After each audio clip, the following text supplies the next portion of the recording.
He was 11 years old when they took him, ripped from his home, handed to the enemy, and locked inside the court of the most powerful empire in the world. And when he finally came back, he came back as something else entirely, something the Ottomans had never seen before, something that would stop the greatest conqueror of the age dead in his tracks, and leave him staring at a field of death so vast, so deliberate, so horrifying, that he turned his army around and went home. This is the story of Vlad Dracula, not the vampire, not the Hollywood monster, the real one. And the real one was far more terrifying than anything Bram Stoker ever imagined. By the end of this, you will understand how a prince with no real army, no powerful allies, and a kingdom the size of a small American state managed to humiliate the Sultan who had conquered Constantinople. You will understand why the Forest of the Impaled became one of the most psychologically devastating weapons in military history. And you will know the moment Mehmed the Conqueror, a man who had never retreated from anything, looked out at what Vlad had built and quietly admitted that a man capable of this could not be defeated. To understand Vlad, you have to understand where he came from, and you have to understand that his story begins not with power, but with captivity. In 1442, Vlad was around 11 years old. His father, Vlad II Dracula, was the ruler of Wallachia, a small principality in what is now southern Romania, wedged between the expanding Ottoman Empire to the south and the Kingdom of Hungary to the north. His father's name came from his membership in the Order of the Dragon, a Christian knightly brotherhood dedicated to fighting Ottoman expansion. Dracula meant dragon or devil, depending on who you asked. His son Vlad would inherit the name as Dracula, son of the dragon, son of the devil. To keep his father in line, the Ottomans demanded hostages. They took Vlad and his younger brother Radu and brought them to the Ottoman court. For years, the two brothers lived inside the empire that their father was supposed to be resisting. They learned Turkish. They studied Ottoman military tactics, Ottoman culture, Ottoman psychology. And somewhere in those years, Vlad witnessed or learned about impalement. The Ottoman method of execution, slow and public and designed to break the spirit of anyone who saw it. His brother Radu adapted to captivity differently. He became close to the Ottomans. He converted, befriended the Sultan's son, and eventually became known as Radu the Handsome, a favorite of the Ottoman court. He chose assimilation. Vlad chose something else entirely. He stored everything he learned inside him like a weapon, and he waited. When Vlad eventually seized the Wallachian throne in 1456, the Ottomans assumed he would be manageable. He knew their language. He knew their customs. His brother was their ally. Surely he would pay his tribute, bow his head, and rule his small kingdom quietly under Ottoman authority, like so many vassal princes before him. They had completely misread him. The tribute the Ottomans demanded was not merely money. It was a jizya tax, a levy on non-Muslims that included goods, gold, and sometimes boys. Young men taken from Wallachian families to be trained as janissaries, the elite soldiers of the Ottoman military. Vlad refused, not quietly, not diplomatically. He refused in the loudest, most violent, most public way he could imagine. In 1460, Ottoman envoys arrived at Vlad's court to demand the tribute personally. They kept their turbans on in his presence, a sign of disrespect, a reminder that they did not bow to minor Christian princes. Vlad had their turbans nailed to their heads. He then had the envoys impaled. The message was not subtle. There would be no tribute, there would be no submission, and anyone who came to demand either would leave on a stake. In early 1462, Vlad went further. He launched devastating raids across the Danube River into Ottoman-controlled Bulgaria. His forces burned villages, slaughtered garrisons, and left a trail of destruction across the frontier. He wrote a letter to the Hungarian king Matthias Corvinus, boasting of the results. In that letter, he claimed to have killed over 23,000 Turks and Muslim Bulgarians. He described the raids with the calm precision of a man keeping careful accounts. He was not exaggerating for effect. He was reporting facts, and he wanted the world to know. This could not be ignored. This was not a border skirmish. This was an open declaration of war against the most powerful empire in the known world. Sultan Mehmed II, the man who had conquered Constantinople in 1453 and ended the Byzantine Empire. The man who was in the middle of building an empire that would last for centuries assembled his response personally. He gathered an army of between 60,000 and 150,000 men, including his elite Janissary corps. He would lead the invasion himself. He would depose Vlad, install Radu as a puppet ruler, and absorb Wallachia into the Ottoman machine. It would be quick. It would be total. It would be an example. Vlad had perhaps 20 to 30,000 soldiers. Against Mehmed's force, his army was a fraction of what was needed for a conventional defense. He knew it. He had no illusions about meeting the Ottomans in open battle, so he chose a different kind of war entirely. He burned his own country. As the Ottoman army advanced through Wallachia in the summer of 1462, they found nothing. Crops that should have been ripening in the summer heat were ash. Wells that should have given water had been poisoned. Villages that should have provided shelter were rubble. Vlad had evacuated the civilian population, destroyed every source of food and water, and turned his own kingdom into a wasteland. There would be nothing for the invaders to eat, nothing to drink, nowhere to rest. The land itself became a weapon. And then, on the night of June 17th, 1462, Vlad struck.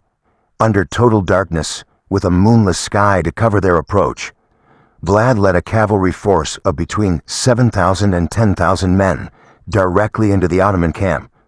Some of his soldiers were disguised in captured Ottoman uniforms and equipment, allowing them to slip through the outer perimeter. The objective was not a battle, it was an assassination. Vlad intended to personally kill Mehmed II in his tent, to cut the head off the invasion in a single night. The camp erupted into chaos. In the darkness, with thousands of disguised Wallachian horsemen tearing through the tents, Ottoman soldiers could not tell friend from enemy. They turned on each other. The screaming, the fire, the confusion. It was exactly what Vlad had designed. He fought his way toward the Sultan's quarters. He hit the wrong tents. In the massive, sprawling Ottoman encampment, even Vlad's intelligence was imperfect, and in the chaos of the night raid, he struck the quarters of 2 grand viziers instead of the Sultan's pavilion. The Janissaries, the most disciplined soldiers in the world, rallied around Mehmed and held the perimeter. The fighting lasted from 3 hours after sunset until dawn. Casualties on the Ottoman side were enormous. But the Sultan was alive. Vlad withdrew into the darkness with his force intact. The assassination had failed. The battle itself, tactically, was inconclusive. But the psychological damage to the Ottoman army was severe. These men had come to conquer. They had not expected to spend the night fighting for their lives in their own camp, unable to see their enemy, cutting down their own companions in the dark. The Ottoman army pressed on toward the Wallachian capital of Târgoviște. What they found when they arrived stopped them cold. The city was deserted, gates wide open, no army, no resistance, just silence. Vlad had evacuated it completely, leaving nothing behind for the Ottomans to claim, nothing to signal victory, nothing to occupy. And on the roads leading into the city, stretching out before them as far as the eye could see in every direction, was the forest. Thousands of wooden stakes driven into the earth, and on every stake, a body. The bodies were Ottoman prisoners and soldiers captured during Vlad's raids earlier that year. They had been impaled, run through on sharpened stakes and left to die, slowly, in the open air. Some accounts say the display extended 60 miles along the roads leading to the capital. Byzantine historian Lanikos Chalkokondyles, who recorded the event from contemporary sources, described it as a field of stakes stretching for miles, with thousands of corpses rotting in the summer heat, swarming with flies, the stench rolling across the landscape and hitting the invaders long before they could see what lay ahead. The highest stake in the center of the display held a specific body, Hamza Pasha, a senior Ottoman commander who had been previously captured by Vlad. He had been placed at the highest point, elevated above the rest, a message written in death about the fate of high-ranking enemies. Vlad himself had written to King Matthias that he had killed over 23,000 men during his earlier campaigns. Many of them were here. The Ottoman soldiers stood at the edge of this forest and could not move forward. The smell alone was enough to make men retch. The scale of it, the sheer, deliberate scale, was something no army in that era had ever encountered. This was not a battlefield. This was a statement. It was a message aimed directly at the minds of every soldier standing there, asking them a single question. Is this land worth it? Mehmed reportedly reacted with a combination of horror and something close to reluctant admiration. The Byzantine historian Chalcondyles records him saying, in effect, that it was not possible to deprive of his country a man who had done such great deeds, who had such a diabolical understanding of how to govern his realm and its people. A man who had done such things, Mehmed concluded, was worth much. Worth much. From the man who had conquered Constantinople, from the man who had broken the Byzantine Empire, he stood at the edge of Vlad's forest and paid him the highest compliment a conqueror could give. And then he turned around. Combined with the shattered morale from the night raid, the spreading disease in the camp, the chronic supply shortages caused by Vlad's scorched-earth tactics, and the absence of any clear military objective that could be achieved without catastrophic cost, Mehmed made the decision to abandon the full conquest of Wallachia. He withdrew his main army back toward Adrianople, burning the port of Brila on the way out as a final act of spite. He left behind a smaller force under Radu, Vlad's own brother, to continue pressuring Wallachia indirectly, and that, in the end, was how Vlad lost. Not to Mehmed, not on any battlefield. He was betrayed by his own nobility. The Wallachian boyars, the landed aristocrats who had always resented his iron rule, turned against him. Vlad was forced to flee, sought help from the Hungarian king Matthias Corvinus, and was imprisoned instead, held for over a decade, from 1462 to 1474 or 1475, while his brother Radu ruled Wallachia under Ottoman patronage. He came back one final time in 1476, briefly seizing the throne again with Moldavian and Hungarian support. He lasted months. He was killed in battle, most likely against Ottoman-backed forces, sometime at the end of that year.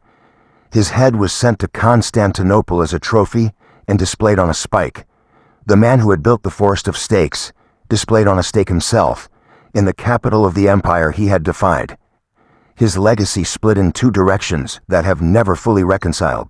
In Romania, Vlad is remembered as a national hero, the prince who took an impossible military situation and turned it into one of the most remarkable defensive campaigns in European history, who forced the greatest conqueror of his age to walk away without his prize. In the wider world, his methods became the foundation of his legend as a monster, amplified by German pamphlets printed after his fall that exaggerated his atrocities for political purposes, spreading across Europe as propaganda until, 4 centuries later, a writer named Bram Stoker encountered the name Dracula and found in it something dark enough to build a vampire upon. Both versions are true. He was both things at once, a defender and a monster, a patriot and a man capable of building a forest of the dead 60 miles long to send a message to an emperor. What makes the story of Vlad Dracula in the Forest of the Impaled so enduring is not the horror of it, though the horror is real. It is the question underneath the horror. How far is too far to protect what is yours? How much of your own humanity do you sacrifice when you fight an enemy so much larger and more powerful than yourself?